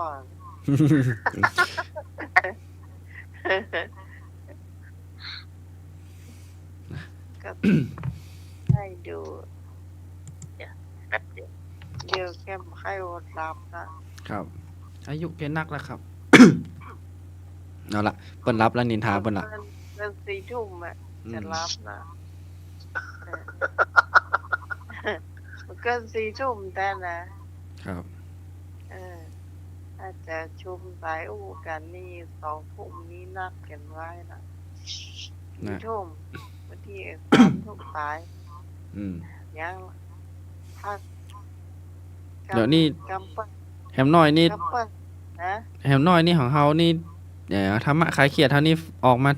ตึงเมินนี่แฮมน้อยได้ขยับเวลามาแล้วนี่ลึกบ่ได้แล้วนี่ คนจัดบ่ไหวแล้วเด้อ การ มันก็ช่วงหน้าหนาวมาได้ กะ หน้า มันเย็นดี เจ้า ครับ ถ้าช่วงหน้าร้อนก็ นะเจ้า เจ้าหาว่า อย่างมาตั้งอย่างพอ8 โมงอะไรอย่างเงี้ยเนาะ อืม ร้อนมันเจ้าน้องไหน อืม ตั้นนะ พอหน้าร้อนนี่ทุ่มนี่ยังบ่ค่อยมืดเด้เด้อเนาะ บ่เปิดแน่เด้อ ตะวันนึงมีอยู่อ่ะ อืม หน้าร้อนนี่ก็ตะวันก็ขึ้นเจ้านะเนาะ ครับ แม่นละ หน้าหนาวนี่ตะวันว่าจะขึ้น6 โมงยังมาขึ้นกัน อืม มาตื้อเกิงป่ายพุ่นน่ะ มันช่วงหน้าหนาวนี่ใช่ไหมในช่วงหน้าร้อนเมินกะ ครับ เมินนักอยู่ ช่วงหน้าร้อนเข้าบ้านขวายเนาะ เขามาไหว นะ บรรยากาศได้นักเด้อ แม่น หน้าร้อนขนาดไปแจ้มไปหลอกออกไปละอันนี้พรว่าเจียมีก่อนอีกคือจงอองแต่เนี่ยเดี๋ยวเนี่ยก็ได้ยินเพื่อนใครมีเชี่ยห้อง ครับติดแล้วเนอะ งั้นหลวงตาครับ ฟังข้อหาท่านว่าจะได้ปลดเวลานะ มาพศ48อ่ะ มันไม่ใช่หนาวแบบนี้เนอะ ครับ วันไม่มีแดดเลยนะไปบินบาตเชียงดาวอ่ะ มองไม่เห็นนะ8 โมง 9 โมงอ่ะ โอ้ โอ้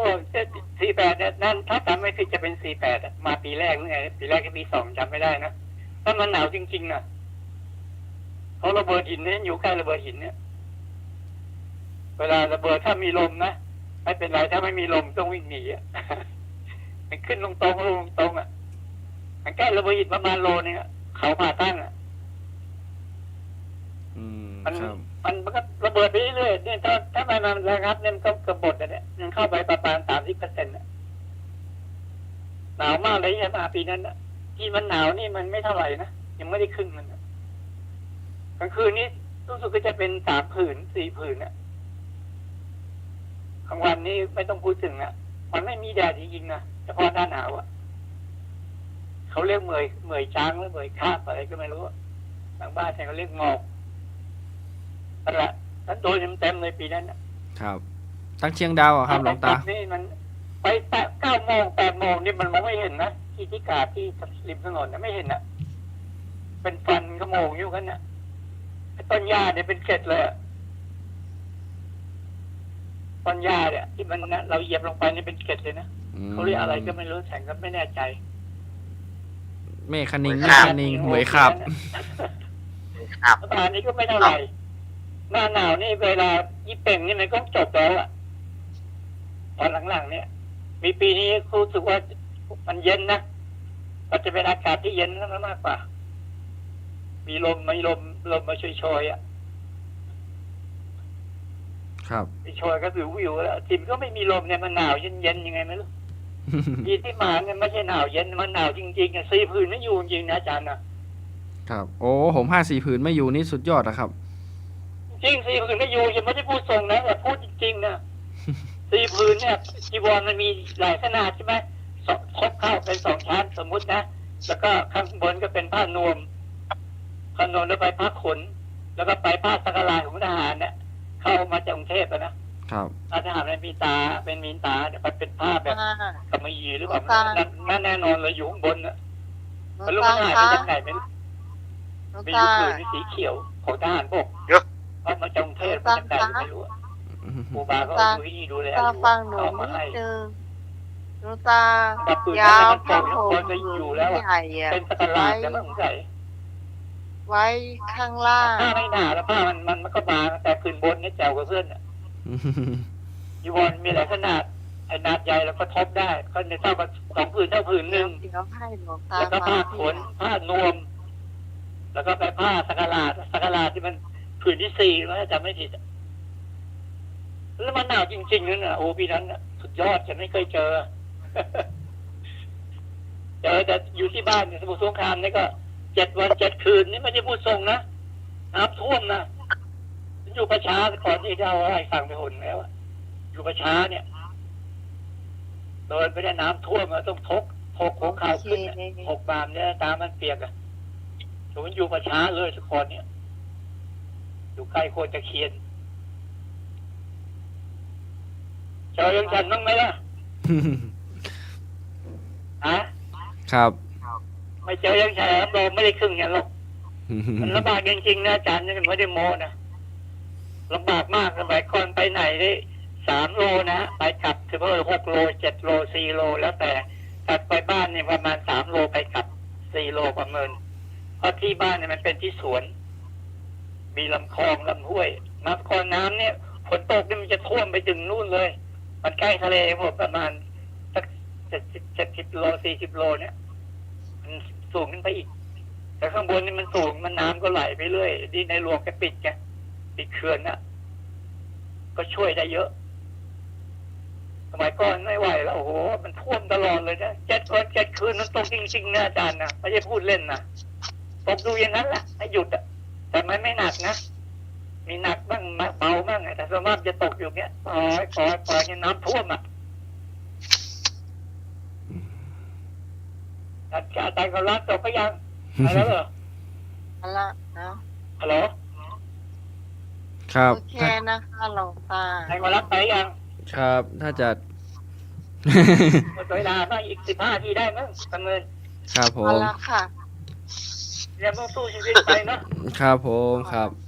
ฝากสู้ไปเจออาจารย์เดี๋ยวจะบุญเยอะจะได้ขึ้นคนทางแล้ว ครับผมครับ แต่80ผมไม่ไหวแล้วบ้างเนี่ยเขาว่าต่อไปข้างหน้านี่สัก40เนี่ยไม่ไหวแล้วนะรุ่นหลานเนี่ย40นี่จะไม่ไหวแล้วถ้ามีลูกนะความชราเนี่ยมันไม่เหมือนกับคนสมัยนี้นะไปไหนก็นั่งรถกินดีอยู่ดีนอนดี ไปก่อนที่เดินอย่างเดียวได้มีมอเตอร์ไซค์คันถือว่ารวยนะรถเก่งไม่ค่อยมีหรอกสมัยก่อนนั้นน่ะมันได้55 แรงอ่ะอนาคตนะเศรษฐีแล้วรวยแล้วมีแบงค์100 เท่าแบงค์พันนะครับวันนี้ เอา 1 ละ มัน จะ 5 ให้ แสน หลว นี่ งตาพูดคนเดียวไม่ไหว วั แล้ น ว นี้เท่าไหร่ ครับผม ขอบคุณครับหลวงตาครับ อาจารย์จะได้เข้าใจนะมีเงินมากจริง ครับผ แต่ ม ประโยชน์มันทำอะไรไม่ได้ ครับ 6 ล้านนี่ปลูกบ้านไม่ได้นะถ้าไม่มี เริ่ม ที่อะ คนตัวเกิน มันไม่มาขายแล้วแสนๆน่ะคนมีตังค์นี่มาขายแล้วขายเป็นล้านน่ะซื้อ4 ล้านเหลือซื้อ2 ล้านทำไงหมดอีกของมันแพงด้วยไหมเนี่ยอาจารย์ดูดิ ครับ หมูโรงเท่าไหร่ มีครอบครัว2 คน 3 คนนี่ก็ไม่ไหวแล้ว ครับผมครับหลวงตาขอเวลาหน่อยนะครับเดี๋ยวจะเข้าไปรายการต่อไปนะครับ ขอสักกามนะครับเพราะว่าเดี๋ยวเวลาเราเหลือน้อยเนาะเห็น20 นาทีนะครับอันนี้ก็ ทำไมมีเสียจ้า ประชาสัมพันธ์กันอิงทำหน่อยเนาะนะครับ เอาเลย ประชาพันธ์เรื่อง งานผ้าป่าสามัคคีของเขาที่ หน้าไหมเสียงเบาเนอะ ไม่ได้เปิดเสียงดูไปออก ตอนนี้ ความถ่ายนี้ โอเคมาละ ได้ยัง ได้ละ ความโทรศัพท์ลงนี่ไปจังว่ะ เนาะประชาสัมพันธ์หน่อยนะครับเดี๋ยวแฮม20 นาที พระป่าสามัคคีธรรมะคลายเครียดของเรานะเจ้าวันที่เสาร์หน้านี้ละที่เราจะได้ปะกันในพอหนอสิ่งที่เรานัดกันเอาไว้นะเจ้า มันก็บ่ได้มีไผนะเจ้าก็หมู่เฮานะเจ้าหมู่เฮานะที่มาปะกันที่มีไผคนอื่นมีตู้ตะวันน่ะกะ มาจัดขอยหน่อยตู้บ่ได้อยู่นั่นน่ะ ฮะ วันที่21ตู้ต้องได้ไปเท่านั้นน่ะ โอ้ อัน การงานหนักหน่อยครับช่วงนี้ ไป ครับ สาวได้อยู่หรอก ครับ นี่ทุกปีหนุ่มบอกหรอกวันที่19มาวัดฝ่ายหินพี่สาว งานธรรมะใครเครียดดิหรอที่21ไปเห็นแล้ววะ เสาเอ็ดไป ครับ21นี้ต้องได้ถ่ายทอดสดครับของงานพระสงฆ์มรณภาพถวายพระเพลิงนะครับ ที่ไหน ของวัดป่าแพ่งครับผมเปิ้นที่จริงเปิ้นเริ่มถ่ายตั้งแต่วันที่15ครับวันที่15ถึงวันที่21นะครับของตู้เขาจะไปเครื่องนึงก็จะไปวันที่15ก็จะไปตั้งเครื่องกันตรงที่วัดป่าแพ่งนะครับทำบุญกุศลศพของหลวงพ่อนะครับแล้วก็จักยาวเลยครับถึงวันที่21ก็ถวายพระเพลิงนะครับก็คือถวายเพลิงศพนะครับวันที่21นะครับ อ๋อเจ้าเครื่องไว้หันเลย ครับจะมีทีมงานแถมทีมหนึ่งแบ่งกันไปครับวันที่อย่างที่พี่สามเณรเอาลักบอกมาตะกี้นะครับของวัดหนองพระขาวจังหวัดลำพูนนะครับอันดังนี้ก็ทางวัดฝ่ายหินก็จะได้เป็นไปถ่ายทอดสดตัวนะครับจะได้ไปถ่ายทอดสดที่หนองพระขาวจังหวัดลำพูนโดยเทศมหาชาตินะครับตั้งธรรมหลวงนะครับ2 วันครับ ครับผม วันที่17 18ก็ครับ ครับ คือ19ติ๊กมาจะเอารถกันไดมาน่ะ 19นี่เดี๋ยวอู้กับคนขับรถอู้กับตุ๊พี่หนุ่มเพิ่นเนาะเดี๋ยวประสานไปแหมกำนะครับตอนนี้ตุ๊ยังบ่ฮู้เตื้อ ไหวไปวันที่3ที่19เกี่ยวนะครับหมายถึงว่าจะมาวัดป่าหินนี่เพิ่นมาอีหยังบ่ฮู้ 19เพิ่นจะมีทำบุญน้อยๆอยู่ครับก็มีอยู่ครับ ก็ดีอาจารย์ว่าอยู่มี ครับ การทำบุญอย่าง ครับ วันที่19มีการทำบุญที่วัดก็วันที่20ก็งานผ้าป่าของเฮาธรรมะคลายเครียดนะครับวันที่20 คุณผู้ฟังท่านไหนอยากได้หมากพลูหรือว่าควักหมาก ที่น้องสาวทำถวายวัดป่าหินนะเจ้า ก็ไปดูได้เนาะแม้แต่ศรัทธาวัดป่าหิน จะเอาไปถวายเจ้าตี่เนี่ยเนาะถวายศาลพระภูมิ ก็ไปเอาได้นะเจ้า เงินทุกบาททุกสตางค์เนี่ยมาหักค่าใช้จ่ายเนอะก็เอาถวายเข้าวัดหมดเลยนะเจ้า ก็วันแรกก็มีคนที่เพิ่นถวายมาแล้วเนาะแต่ว่าตั้งวันนั้นมาก็ไม่ได้เปิดดู Facebook เนาะเอาแกวลง Facebook อยู่ก็เฉพาะวันนี้วันเดียวมีคนสั่ง100พี่พรว่าวันนี้แล้ววันนี้ก็วันนี้ครูก็บอกมีนี่คุณครูไม่เจ้าได้ไปซื้อจ้ะน้องไหม Facebook จ้ะ เดี๋ยวคนฟังธรรมะใช้เกียรติเปิ้นจะเข้าไปดูเจ้า คำเดียวเนอะวันนี้ อันนี้นะเดี๋ยวน้องใหม่บอกให้ฟังเนาะอันแรกนี่ที่จะดูได้ก็คือถักหมวกถวายพระพิมพ์ภาษาไทยนะอันที่สองเป็นชื่อโอโยโอโยนี่OYYO เดี๋ยวเจ้าโอโยเป็นภาษาญี่ปุ่นเนาะอันที่สามนี่เป็น flower face อันนี้เป็น Facebook ของแกอันที่สี่น้องใหม่ยังไม่รู้เลยว่าชื่ออะไรอย่างนะที่เป็นของพวกมากจริงๆนะอันนี้ยังไม่รู้เลยแต่ flower face นี่หูเจ้าที่เขามาตักมาซื้ออย่างตลอดนี่นะเป็นตุ๊กตาถวายอันนี้ต้องขอบคุณแม่ทับทิมจันทรบุญวงศ์อันนี้ซื้อควักหมากถวายวัดฝั่งหินถ้วยแล้วก็เพิ่นก็ฝากสตางค์มาหอมพระป่าสามัคคีเฮา200ตัวแล้วเจ้าฝากเกตมาเนาะเกตสลินมาอันซองอยู่ที่อาจารย์แล้วก็มีแม่อ๋อยอันนี้แม่ของเปื่อนหอสีน้ำอันนี้เปิ้นซื้อควักหมากถวายวัดป่าหินถ้วย1 ชุดนี้มี5ควักนะมี100 บาทเนาะแล้วก็ซื้อตุ๊กตาของออยไปด้วยอันนี้3 ชุดก่อนชุดละ180เนี่ยนี่ออยไปส่งละแล้วก็มีชื่อไข่กมพูอันนี้เฮาหมูจังเป็นแฟนรายการของเปิ้นนะของออยทั้งนั้นเลยแล้ววันที่19ช่วงบ่ายเนี่ยถ้าตุ๊กตะวันอยากได้หมวกอยากได้อย่างเนี้ยก็เลือกเอาไปเลยเนาะว่าน้าออยจะเอาไปก่อนวันที่19แล้วใหม่ไปวันที่20ไปวันพระป่าเลยเจ้าควักหมากไปแล้วก็เอาหมวกไปถวายก่อนจะว่านะเพราะว่าไผอยากได้ก็เอาพวกหมากนั่นน่ะ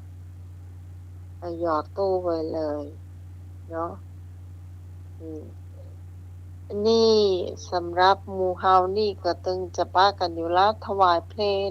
พระทั้งหมดก็คงจะนิมนต์ทั้งหมดนะเจ้าทั้งหมดนะเมื่อกี้ได้ยินสามเณรลักว่าจะมาฉันเพลก็ได้เนอะครับอันดูว่าอันเพิ่นทำบุญ100 วันเนาะดูว่ามัน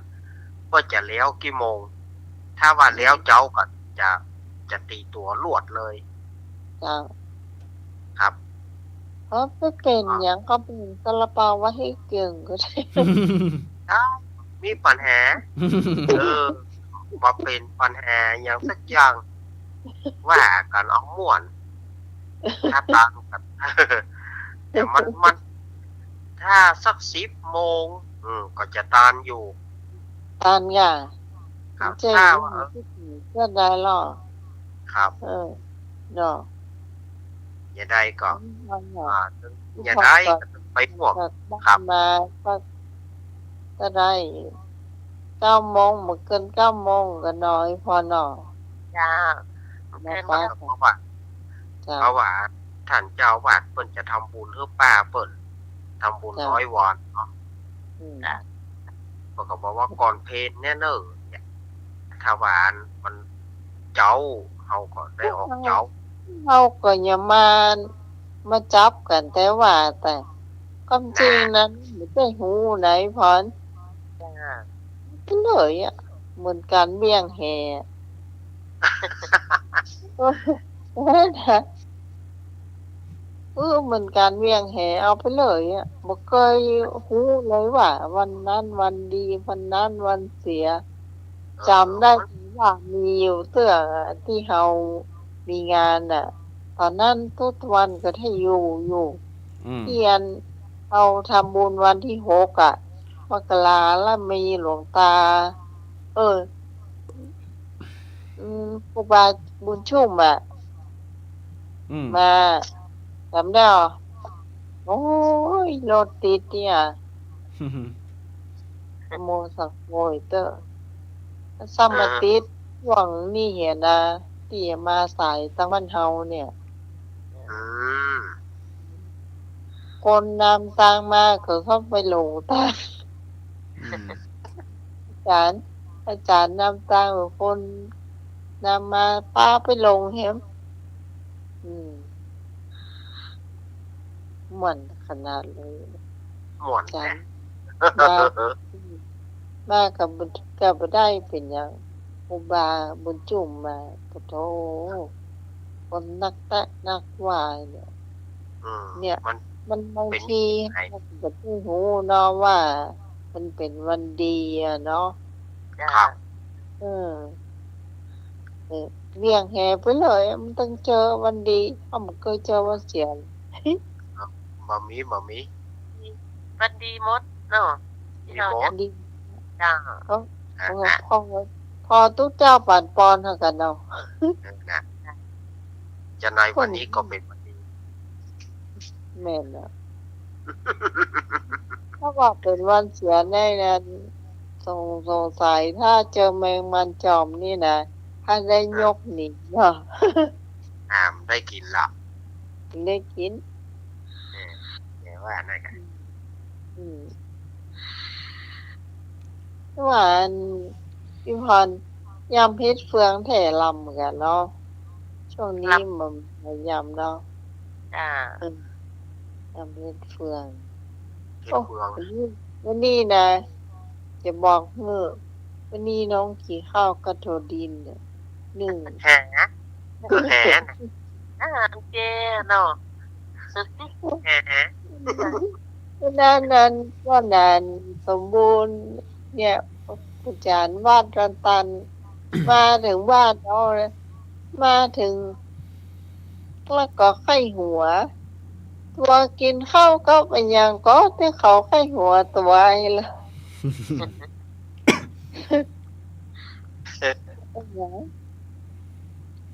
กระทัวดินน่ะมันเป็นย้ายของมากเขาลอยเนาะ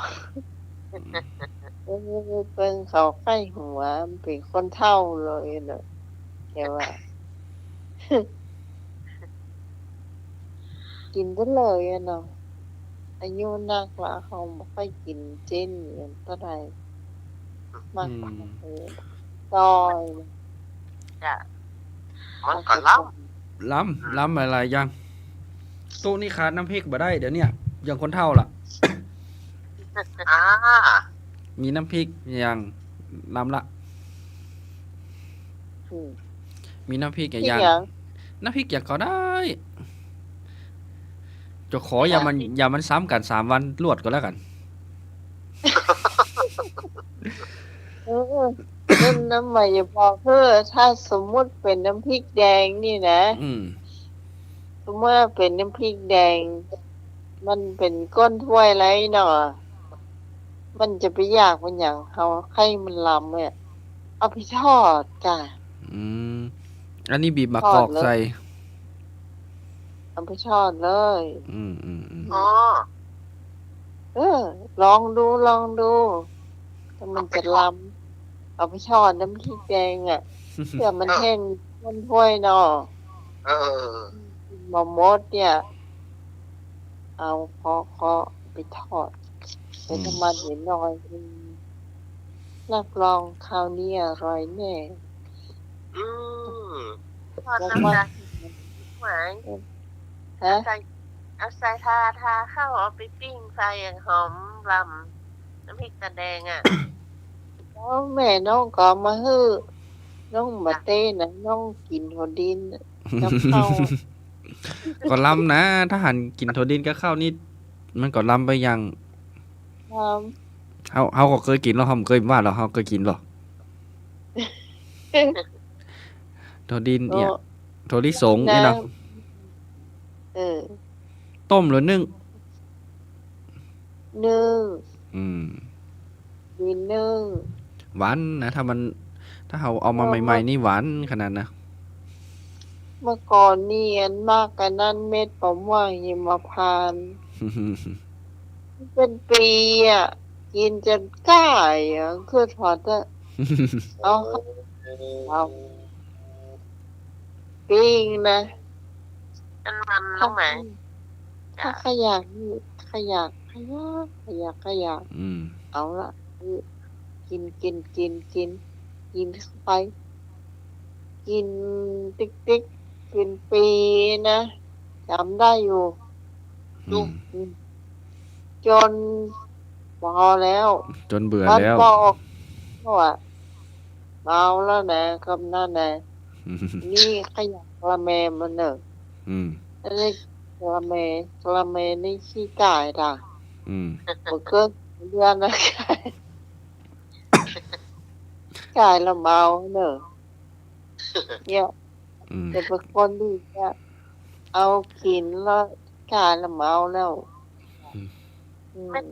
น้ำพานนะตำน้ำพริกกลางน้องไหมอันมันจ้ะ มีคนบอกน้องเหมือนเสือว่าตะกอนนอไปวัดนะ จ้ะ เขาก็แบ่งเปิ้นเนาะคง4-5 เม็ดไอ้เปิ้นก็เอาไปตำน้ำพริกนั่นเนาะคนเฒ่าจ้ะ จ้ะ แบ่งเปิ้นน่ะเดี๋ยวเอาไปตำน้ำพริกแม่ขอหน่อยเนาะน้อยกับป้องเนี่ยมันเม็ดใหญ่เนาะเม็ดอันยามันมีหงอนด้วย อืม มีหงอนต้องก้นไหมฮะ อืม โอ้ยโอ้มันแบ่งเกิงตัวนะมันปุ้ยขนาดน่ะ จ้ะ ครับ ไอ้มาอยู่นานลำใหม่ๆนะ อืม เพราะเขากินจะได้ไม่ตุ่มล อ่ะกินใหม่ๆล้ำกินเก่าๆมันบ่ล้ำละมันเคยปะกันมาละไอ้น้องน้ำไหมเหลือ3 นาทีเนอะ ำ3 นาทีอย่าอ้อมได้สกรรมตาวันนี้ตา โอ้วันนี้ตู้บ่ได้เตรียมมา ถ้าบอกห้องกันไว้นะตู้รับอย่างลุงนุยแล้วนี่ 3 ทีก็ฮื้อเนลานออก ครับ มาถึงช่วงสุดท้ายละสทาญาติโยมสาธุชนคนดีเฮารายการก็อู้กันไปอู้กันมาเก็บเล็กผสมน้อยก็ม่วนอะละเนาะ